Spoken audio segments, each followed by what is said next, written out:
अपना last chapter था demand, उसमें हमने देखा था कि there are many factors which determine the demand for a commodity. Price था, इनकम, पॉपुलेशन, फैशन, टेक्नोलॉजी वगैरह वगैरह वगैरह, ऑल द फैक्टर्स डिटरमाइन कि किसी चीज की डिमांड कितनी होगी, वो सब डिसाइड करेंगे। ओके, लॉ में हमने देखा था कि जो प्राइस का और डिमांड का रिलेशन है वो इनवर्स है।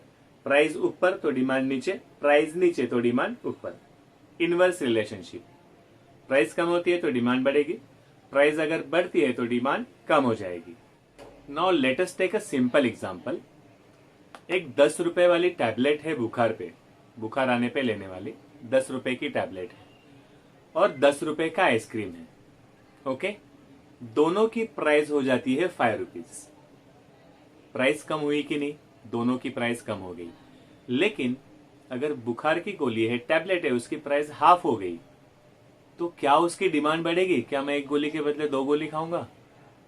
नहीं, मुझे गोली तो एक ही खानी है। तो चाहे उसकी प्राइस 10 रुपीज हो या 5 रुपीज हो, उसकी डिमांड पे कोई फर्क नहीं पड़ने वाला। लेकिन आइसक्रीम, जो 10 रुपीज का आइसक्रीम था, अभी मिल रहा है 5 रुपीज में, तो मैं खाने जाऊंगा तो एक के बदले 2 खा के आऊंगा, तो उसकी डिमांड बढ़ गई। तो डिमांड हर बार प्राइस को रिस्पॉन्स नहीं देती। कितना देती है? That is elasticity of demand. It is change in demand due to change in price. Price change होने पर डिमांड चेंज होती है, तो वो है इलास्टिक डिमांड। अगर नहीं होती है तो it is non elastic demand. Simple example लेते हैं। पेन है, मैंने इस पे फोर्स लगाया तो थोड़ा सा शेप चेंज हो गया, you can see there. Okay, लेकिन अगर मैं इसकी रिफिल निकालता हूं, फोर्स लगाया, बहुत चेंज हो गया, तो ये कितना रिस्पॉन्स देती है, कितना चेंज होता है, दैट इज इलास्टिसिटी। तो सिंपली हियर इसकी इलास्टिसिटी कम है और इसकी इलास्टिसिटी ज्यादा है। So elasticity of demand is degree of responsiveness of change in demand due to change in price.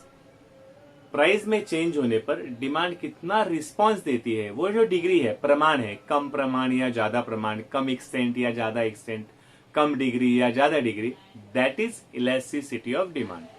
Simple, elasticity of demand is degree of responsiveness of change in demand due to change in price. बहुत simple है, elasticity of demand is degree of responsiveness. कितना response दे रही है, ज्यादा दे रही है, कम दे रही है, ज्यादा डिग्री, कम डिग्री। तो elasticity of demand is degree of responsiveness of quantity demanded to change in price. Price change होने पर डिमांड कितना चेंज होती है, वो है elasticity of demand. It is also called ratio of change in quantity demanded to change in price. So in this chapter we are concentrating only on 3 things: income elasticity, cross elasticity and price elasticity. मतलब income के change होने पर demand कितनी change होती है, that is income elasticity.